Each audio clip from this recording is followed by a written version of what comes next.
18 lições do livro A Psicologia do Dinheiro, por Morgan Housel. Mas antes, deixe seu like, se inscreva no canal para receber mais vídeos, e ative a notificação. Ele começa contando uma história, de quando trabalhou como manobrista em um hotel chique de Los Angeles, dizendo que tinha um hóspede que sempre aparecia no hotel, um executivo da área de tecnologia. Ele era um gênio. Aos 20 anos, projetou e patenteou um componente essencial em roteadores Wi-Fi.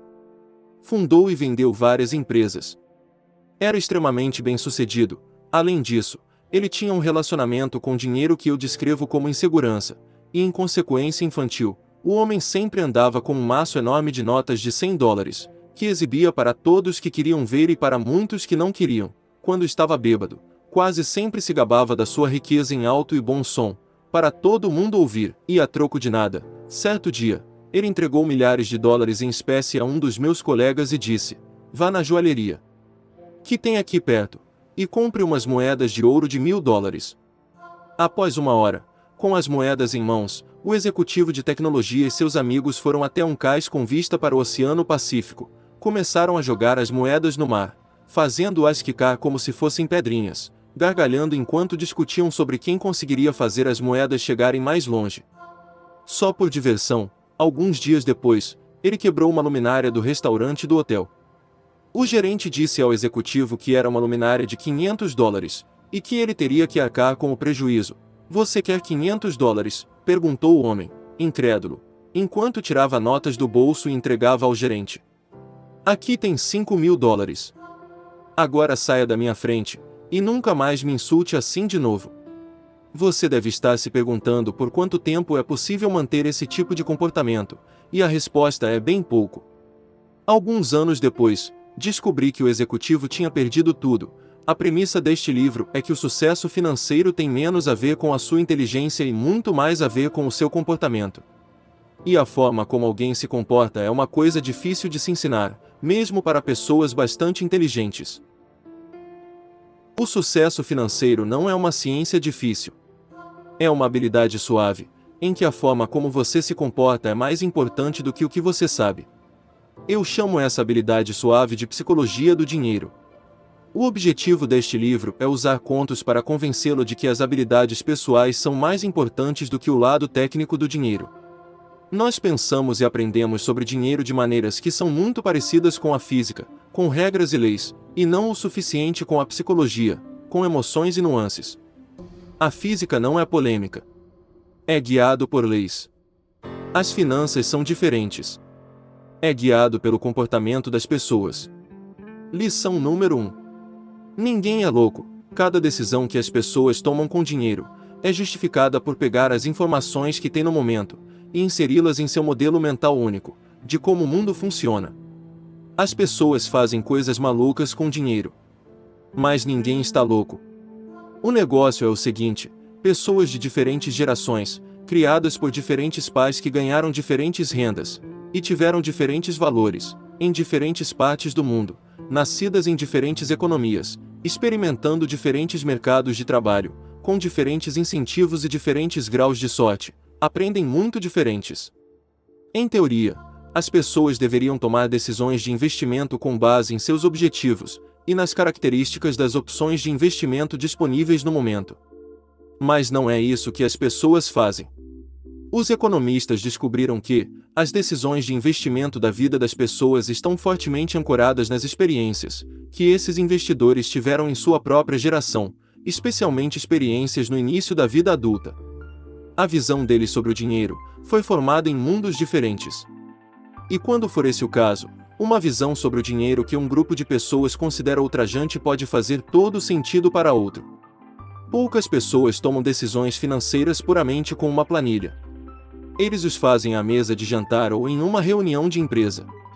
Lugares onde a história pessoal, sua visão única do mundo, ego, orgulho, marketing e incentivos estranhos são misturados em uma narrativa que funciona para você.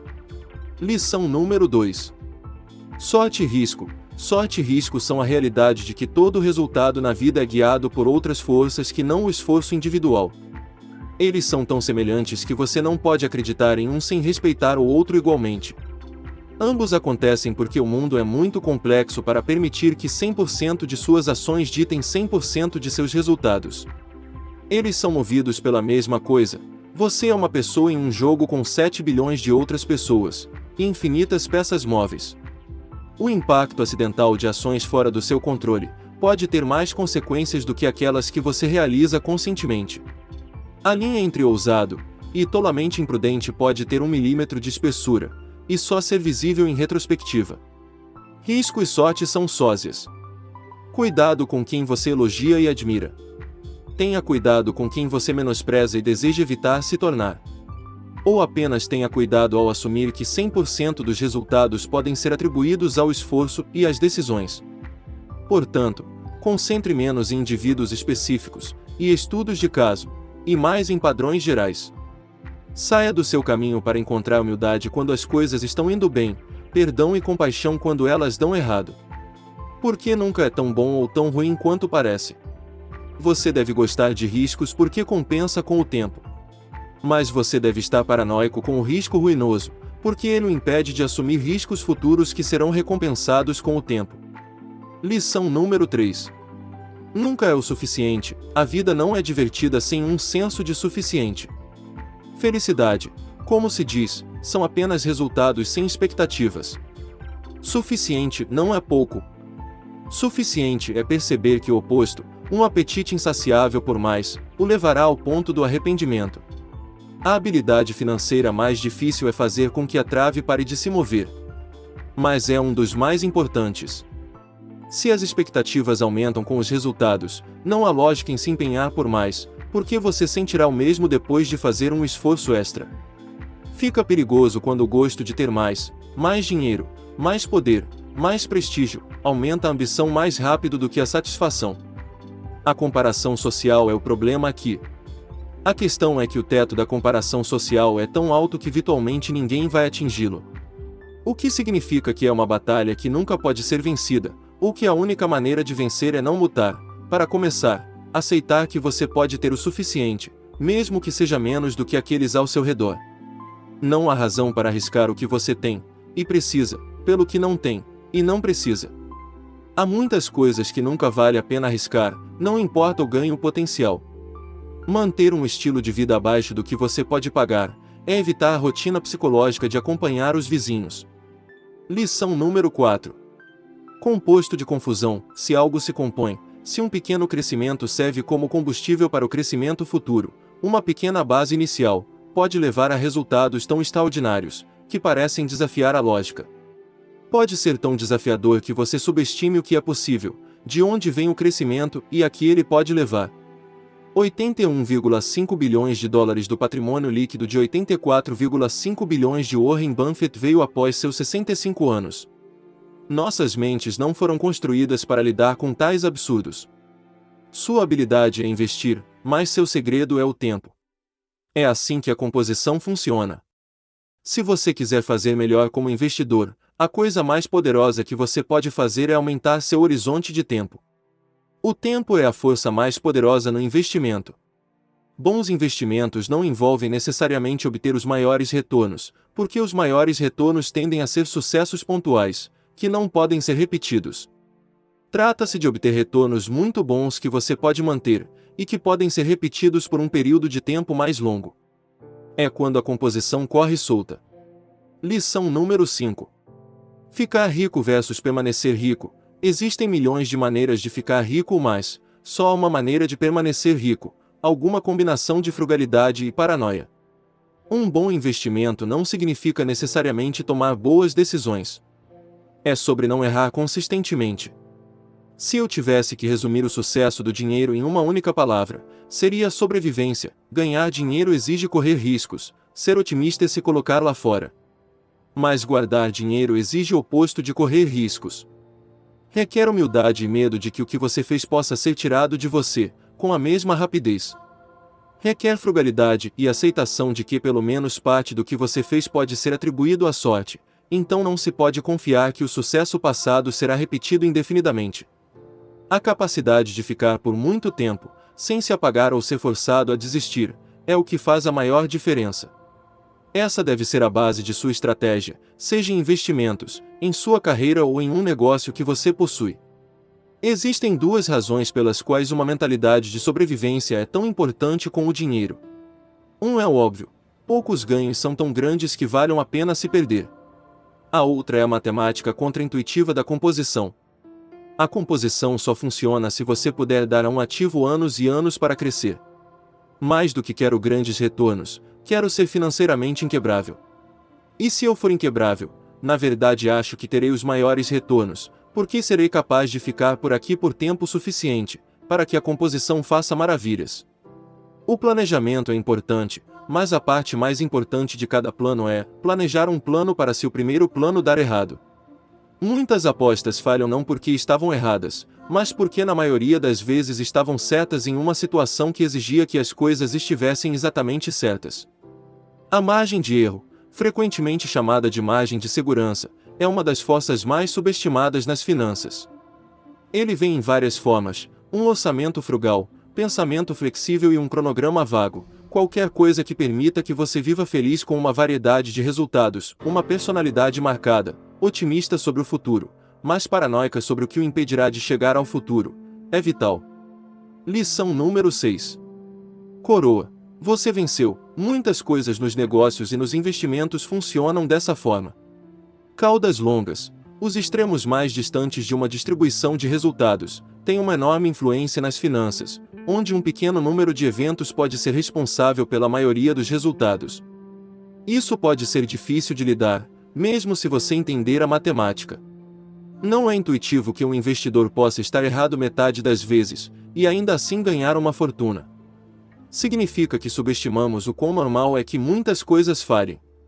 O que nos leva a uma reação exagerada quando eles o fazem. Qualquer coisa que seja enorme, lucrativa, famosa ou influente é o resultado de um evento final, um evento remoto em milhares ou milhões. E a maior parte de nossa atenção vai para coisas que são enormes, lucrativas, famosas ou influentes. Quando a maior parte do que prestamos atenção é o resultado de uma cauda, é fácil subestimar o quão raro e poderoso eles são. Uma boa definição de um gênio do investimento é o homem ou mulher que pode fazer a coisa média quando todos ao seu redor estão enlouquecendo. Caudas conduzem tudo. Lição número 7. Liberdade. A capacidade de fazer o que quiser, quando quiser, com quem quiser, pelo tempo que quiser, não tem preço. É o maior dividendo pago. A forma mais elevada de riqueza é a capacidade de acordar todas as manhãs e dizer: posso fazer o que quiser hoje. As pessoas querem ficar mais ricas para serem mais felizes. A felicidade é um assunto complicado porque cada pessoa é diferente. Mas se há um denominador comum na felicidade, um combustível universal de alegria, é que as pessoas querem controlar suas vidas. Mais do que seu salário. Mais do que o tamanho da sua casa. Mais do que o prestígio do seu trabalho. O controle sobre fazer o que você quer, quando quer, com as pessoas que você quer, é a mais ampla variável de estilo de vida que torna as pessoas felizes. O maior valor intrínseco do dinheiro, e isso não pode ser exagerado, é sua capacidade de lhe dar controle sobre o seu tempo. Para obter, aos poucos, um nível de independência e autonomia que vem de ativos não gastos, que lhe dão maior controle sobre o que você pode fazer, e quando você pode fazer. Usar seu dinheiro para comprar tempo e opções tem um benefício de estilo de vida com o qual poucos produtos de luxo podem competir. Alinhar o dinheiro por uma vida que permite que você faça o que quiser, quando quiser, com quem quiser, onde quiser, pelo tempo que quiser, tem um retorno incrível. Ser capaz de acordar uma manhã e mudar o que está fazendo, nos seus próprios termos, quando estiver pronto, parece ser a avó de todos os objetivos financeiros. Independência, para mim, não significa que você vai parar de trabalhar. Significa que você só faz o trabalho que gosta com pessoas de quem gosta, nas horas que quiser, pelo tempo que quiser. Lição número 8. Paradoxo do homem no carro. Ninguém fica tão impressionado com suas posses quanto você. Há um paradoxo aqui: as pessoas tendem a querer riqueza para sinalizar aos outros que devem ser queridas e admiradas. Mas, na realidade, essas outras pessoas muitas vezes deixam de admirar você, não porque não achem que a riqueza seja admirável, mas porque usam sua riqueza como referência para seu próprio desejo de serem amados e admirados. É um reconhecimento sutil de que as pessoas geralmente desejam ser respeitadas e admiradas pelos outros, e usar dinheiro para comprar coisas chiques pode render menos do que você imagina.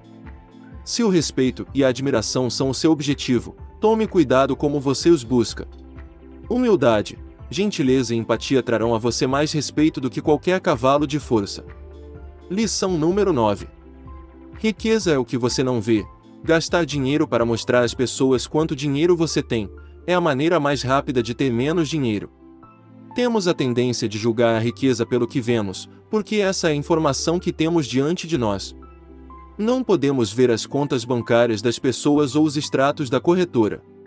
Portanto, contamos com as aparências externas para avaliar o sucesso financeiro. Carros, casas, fotos do Instagram. O capitalismo moderno faz com que ajudar as pessoas a fingir, até que se tornem uma indústria apreciada. A verdade é que riqueza é o que você não vê. Riqueza são os bons carros não comprados. Os diamantes não foram comprados. Os relógios não usados, as roupas abandonadas e o upgrade de primeira classe recusado. Riqueza são ativos financeiros que ainda não foram convertidos nas coisas que você vê. Não é assim que pensamos sobre riqueza, porque você não pode contextualizar o que você não pode ver. A única maneira de ser rico é não gastar o dinheiro que você tem. Não é apenas a única maneira de acumular riqueza, é a própria definição de riqueza. Devemos ter o cuidado de definir a diferença entre ricos e ricos. É mais do que semântica. Não saber a diferença é uma fonte de inúmeras decisões de dinheiro insatisfatório. Rico é uma renda atual. É quase certo que alguém que dirige um carro de $100.000 seja rico, porque, mesmo que tenha comprado o carro com dívidas, você precisa de um certo nível de renda para pagar o pagamento mensal. O mesmo vale para aqueles que moram em casas grandes. Não é difícil identificar pessoas ricas. Frequentemente, eles se esforçam para se tornar conhecidos. A riqueza está escondida. É uma receita não gasta. A riqueza é uma opção ainda não tomada para comprar algo mais tarde. Seu valor está em oferecer opções, flexibilidade e crescimento para um dia comprar mais coisas do que você poderia agora. As pessoas são boas em aprender por imitação. Mas a natureza oculta da riqueza torna difícil imitar os outros e aprender com seus caminhos. Lição número 10. Economize dinheiro. Construir riqueza tem pouco a ver com sua receita ou retorno de investimento, e muito a ver com sua taxa de poupança. Independência, em qualquer nível de renda, é impulsionada por sua taxa de poupança. A economia pessoal e a frugalidade, conservação e eficiência das finanças, são partes da equação do dinheiro que estão mais sob seu controle, e têm 100% de chance de serem tão eficazes no futuro quanto são hoje. Riqueza é apenas o que sobra acumulado, depois que você gasta o que ganha. Você não tem chance de acumular riqueza sem uma alta taxa de poupança, está claro que isso é mais importante. Aprender a ser feliz com menos dinheiro cria uma lacuna entre o que você tem e o que deseja, semelhante à lacuna que você obtém ao aumentar seu salário, mas mais fácil e mais sob seu controle. Uma alta taxa de economia significa ter despesas mais baixas do que você poderia, e ter despesas mais baixas significa que suas economias vão mais longe do que estariam se você gastasse mais. Gastar além de um nível bastante baixo de materialismo é principalmente um reflexo do ego se aproximando da renda, uma forma de gastar dinheiro para mostrar às pessoas que você tem, ou tinha, dinheiro. Pense assim, e uma das maneiras mais poderosas de aumentar suas economias não é aumentar sua renda. É para aumentar sua humildade. Quando você define poupança como a lacuna entre seu ego e sua renda, você percebe por que muitas pessoas com uma renda decente economizam tão pouco. A economia pode ser criada gastando menos. Você pode gastar menos se desejar menos. E você desejará menos se importar menos com o que os outros pensam de você. Você não precisa de um motivo específico para salvar. Você pode salvar apenas para salvar. E de fato você deveria. Todo mundo deveria. Todo mundo conhece as coisas tangíveis que o dinheiro compra. O material intangível é mais difícil de compreender, por isso tende a passar despercebido. Mas os benefícios intangíveis do dinheiro podem ser muito mais valiosos e capazes de aumentar sua felicidade do que as coisas tangíveis, que são alvos óbvios de nossas economias. Economizar sem uma meta de gastos oferece opções e flexibilidade, a capacidade de esperar e a oportunidade de atacar. Isso te dá tempo para pensar. Ele permite que você mude o curso em seus próprios termos. Poupança no banco que rende 0% de juros pode realmente gerar um retorno extraordinário, se lhe der a flexibilidade de aceitar um emprego com um salário mais baixo, mas mais propósito, ou esperar por oportunidades de investimento, que surgem quando aqueles sem flexibilidade ficam desesperados. Se você tem flexibilidade, pode esperar boas oportunidades, tanto na carreira quanto nos investimentos. Você terá mais chances de aprender uma nova habilidade quando for necessário. Você sentirá menos urgência em perseguir concorrentes que podem fazer coisas que você não pode, e terá mais liberdade para encontrar sua paixão e seu nicho em seu próprio ritmo. Você pode encontrar uma nova rotina, um ritmo mais lento e pensar na vida com um conjunto diferente de suposições. Ter mais controle sobre seu tempo e opções está se tornando uma das moedas mais valiosas do mundo. Menos ego, mais riqueza. Economizar dinheiro é a lacuna entre seu ego e sua renda, e riqueza é o que você não vê. Lição número 11. Razoável racional. Não tente ser friamente racional ao tomar decisões financeiras. Procure ser bem razoável. Razoável é mais realista e você tem uma chance melhor de perseverar nele no longo prazo, que é o que mais importa ao administrar o dinheiro. O que costuma ser esquecido em finanças é que algo pode ser tecnicamente verdadeiro, mas contextualmente absurdo. Um investidor racional toma decisões com base em fatos numéricos. Um investidor razoável os cria em uma sala de conferências, cercada de colegas de trabalho que você deseja ter em alta conta, com um cônjuge que você não deseja decepcionar, ou julgado contra os concorrentes tolos, mais realistas, que são seu cunhado, seu vizinho e suas próprias dúvidas pessoais. Investir tem um componente social que costuma ser ignorado quando visto por lentes estritamente financeiras. Lição número 12. Surpresa. A lição certa a aprender com as surpresas é que o mundo surpreende. Não que devamos usar as surpresas do passado como um guia para limites futuros, que devemos usar as surpresas do passado como uma admissão de que não temos ideia do que pode acontecer a seguir. A história é o estudo da mudança, ironicamente usado como um mapa do futuro. É inteligente ter um profundo apreço pela história econômica e de investimento.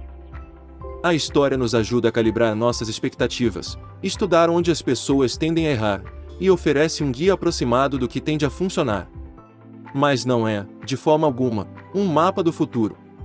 Uma armadilha em que muitos investidores caem é o que chamo de falácia de historiadores como profetas, uma dependência excessiva de dados anteriores como um sinal para as condições futuras, em um campo onde a inovação e a mudança são a força vital do progresso. O motivador mais importante de qualquer coisa ligada ao dinheiro são as histórias que as pessoas contam a si mesmas, e as preferências que têm por bens e serviços. Essas coisas não tendem a ficar paradas. Eles mudam com a cultura e geração. Eles estão sempre mudando e sempre vão. Os eventos econômicos mais importantes do futuro, coisas que moverão mais a agulha, são coisas sobre as quais a história nos dá pouco ou nenhum guia. Serão eventos sem precedentes. Sua natureza sem precedentes significa que não estaremos preparados para eles, o que é parte do que os torna tão impactantes. Isso é verdadeiro tanto para eventos assustadores, como recessões e guerras, quanto para grandes eventos, como inovação. A história pode ser um guia enganoso para o futuro da economia e do mercado de ações porque não leva em conta as mudanças estruturais que são relevantes para o mundo de hoje. Quanto mais para trás na história você olha, mais gerais devem ser suas conclusões. Coisas gerais, como a relação das pessoas com a ganância e o medo, como se comportam sob estresse e como respondem aos incentivos, tendem a ser estáveis com o tempo. A história do dinheiro é útil para esse tipo de coisa. Mas tendências específicas, negócios específicos, setores específicos, relações causais específicas sobre os mercados e o que as pessoas devem fazer com seu dinheiro, são sempre um exemplo de evolução em andamento. Os historiadores não são profetas. Lição número 13. Espaço para erro, a margem de segurança. Você também pode chamar de espaço para erro ou redundância, É a única maneira eficaz de navegar com segurança em um mundo governado por probabilidades, não por certezas. E quase tudo relacionado ao dinheiro existe nesse tipo de mundo. Sala de adoração para o erro. Uma lacuna entre o que pode acontecer no futuro e o que você precisa que aconteça no futuro para fazer bem, é o que lhe dá resistência, e resistência é o que torna a mágica composta ao longo do tempo. A parte mais importante de cada plano é planejar em seu plano que não está indo de acordo com o planejado. Nunca há um momento em que você está tão certo que pode apostar cada ficha na sua frente. O mundo não é tão bom para ninguém, não de forma consistente, de qualquer maneira. Você tem que se dar espaço para erros. Você tem que planejar se o seu plano não está indo de acordo com o planejado. A história está repleta de boas ideias levadas longe demais, que são indistinguíveis das más ideias. A sabedoria de ter espaço para o erro é reconhecer que a incerteza, a aleatoriedade e o acaso, desconhecidos, são uma parte sempre presente da vida. A única maneira de lidar com eles é aumentando a lacuna entre o que você acha que vai acontecer e o que pode acontecer, embora ainda o deixe capaz de lutar outro dia. Duas coisas nos fazem evitar espaço para erros. Uma é a ideia de que alguém deve saber o que o futuro reserva, movido pela sensação incômoda de admitir o contrário. A segunda é que você está, portanto, prejudicando a si mesmo por não tomar ações que explorem totalmente uma visão precisa desse futuro se tornando realidade. Se há uma maneira de se proteger contra seus danos, é evitando pontos únicos de falha. Uma boa regra para muitas coisas na vida é que tudo que pode quebrar, acabará quebrando. Portanto, se muitas coisas dependem de uma coisa funcionando, e essa coisa quebra, você está contando os dias para a catástrofe. Esse é um único ponto de falha. O maior ponto de falha com dinheiro é a dependência exclusiva de um contra-cheque para financiar as necessidades de gastos de curto prazo, sem nenhuma economia para criar uma lacuna entre o que você acha que são suas despesas e o que elas podem ser no futuro. Lição número 14. Você vai mudar. O planejamento de longo prazo é mais difícil do que parece, porque os objetivos e desejos das pessoas mudam com o tempo. Um alicerce da psicologia é que as pessoas são péssimos previsores de seu futuro. Imaginar um objetivo é fácil e divertido. Imaginar uma meta no contexto das tensões de vida realistas que crescem com as buscas competitivas é algo totalmente diferente. Isso tem um grande impacto em nossa capacidade de planejar as metas financeiras futuras. A ilusão do fim da história é o que os psicólogos chamam de tendência de as pessoas estarem bem cientes do quanto mudaram no passado, mas subestimar o quanto suas personalidades, desejos e objetivos provavelmente mudarão no futuro. Devemos evitar os extremos do planejamento financeiro. Presumir que você ficará feliz com uma renda muito baixa, ou escolher trabalhar horas intermináveis em busca de uma renda alta, aumenta a probabilidade de um dia se encontrar em um ponto de arrependimento. Devemos também aceitar a realidade de mudar nossas mentes. Lição número 15. Nada é grátis, tudo tem um preço, mas nem todos os preços aparecem nos rótulos. Tudo tem um preço, e a chave para muitas coisas com dinheiro é apenas descobrir qual é esse preço e estar disposto a pagá-lo. O problema é que o preço de muitas coisas não é óbvio até que você as experimente em primeira mão, quando a conta está atrasada. A maioria das coisas é mais difícil na prática do que na teoria. Às vezes, isso ocorre porque somos excessivamente confiantes. Na maioria das vezes, é porque não somos bons em identificar qual é o preço do sucesso, o que nos impede de pagá-lo. Como tudo mais que vale a pena, o investimento bem-sucedido exige um preço. Mas sua moeda não é dólares e centavos. É volatilidade, medo, dúvida, incerteza e arrependimento, todos fáceis de ignorar até que você esteja lidando com eles em tempo real. A questão é, por que tantas pessoas que estão dispostas a pagar o preço de carros, casas, comida e férias se esforçam tanto para evitar pagar o preço de bons retornos de investimento? A resposta é simples: o preço do sucesso do investimento não é imediatamente óbvio. Não é uma etiqueta de preço que você pode ver, então, quando a conta chega, não parece uma taxa para conseguir algo bom. Parece uma multa por fazer algo errado. E embora as pessoas geralmente aceitem o pagamento de taxas, as multas devem ser evitadas. Você deve tomar decisões que previnam e evitem multas. Parece trivial, mas pensar na volatilidade do mercado como uma taxa, em vez de uma multa, é uma parte importante do desenvolvimento do tipo de mentalidade que permite que você permaneça por tempo suficiente para que os ganhos de investimento trabalhem a seu favor.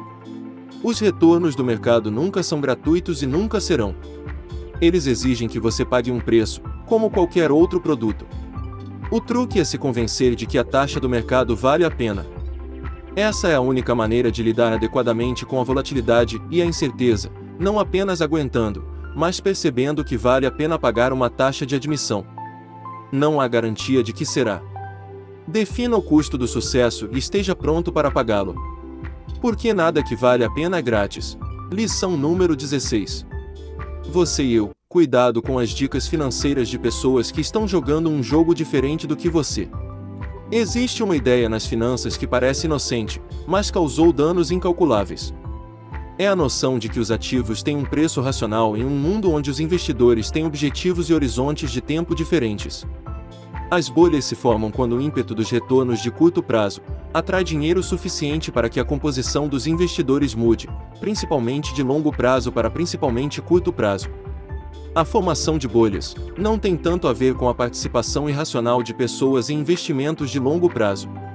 Eles são sobre pessoas movendo-se racionalmente em direção ao comércio de curto prazo, para capturar o ímpeto que vinha se alimentando de si mesmo. É difícil entender que outros investidores têm objetivos diferentes dos nossos, porque uma âncora da psicologia é não perceber que as pessoas racionais podem ver o mundo por uma lente diferente da sua. Os preços em alta persuadem todos os investidores de maneiras que os melhores profissionais de marketing invejam. Eles são uma droga que pode transformar investidores preocupados com o valor em otimistas perspicazes, desligados de sua própria realidade pelas ações de alguém que está jogando um jogo diferente do que eles.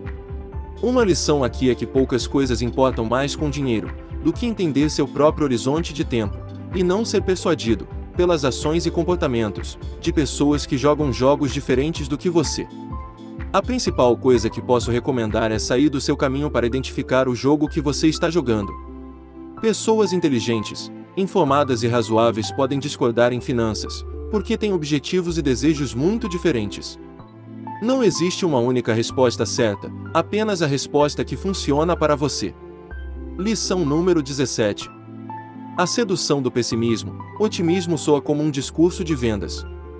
Pessimismo soa como alguém tentando ajudá-lo.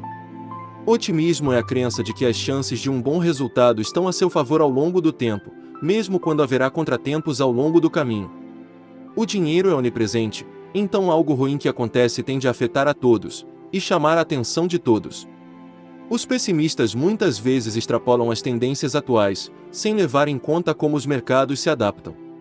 O progresso acontece muito lentamente para ser percebido, mas os reveses acontecem muito rapidamente para ser ignorado. É mais fácil criar uma narrativa em torno do pessimismo, porque as peças da história tendem a ser mais frescas e recentes. Narrativas otimistas exigem olhar para um longo trecho de história e desenvolvimentos, que as pessoas tendem a esquecer e se esforçar mais para juntar. Lição número 18. Quando você acreditar em qualquer coisa, as histórias são, de longe, a força mais poderosa da economia. Eles são o combustível que pode permitir que as partes tangíveis da economia funcionem, ou o freio que freia nossas capacidades. Quanto mais você deseja que algo seja verdade, mais provável será que você acredite em uma história que superestima as chances de que seja verdade. Uma ficção atraente acontece quando você é inteligente, deseja encontrar soluções, mas enfrenta uma combinação de controle limitado e riscos elevados. Eles são extremamente poderosos. Eles podem fazer você acreditar em qualquer coisa. Os incentivos são um motivador poderoso e devemos sempre lembrar como eles influenciam nossos próprios objetivos e perspectivas financeiras. Não pode ser exagerado, não há maior força nas finanças do que espaço para erro, e quanto mais alto o risco, mais amplo deve ser. Todo mundo tem uma visão incompleta do mundo. Mas formamos uma narrativa completa para preencher as lacunas. Querer acreditar que estamos no controle é uma coceira emocional que precisa ser corrigida, ao invés de um problema analítico a ser calculado e resolvido. A ilusão de controle é mais persuasiva do que a realidade da incerteza. Portanto, nos apegamos a histórias sobre os resultados que estão sob nosso controle. Se você gostou do vídeo, considere se inscrever e compartilhe esse vídeo com quem você acha que vai gostar. Vou ficando por aqui e até o próximo vídeo.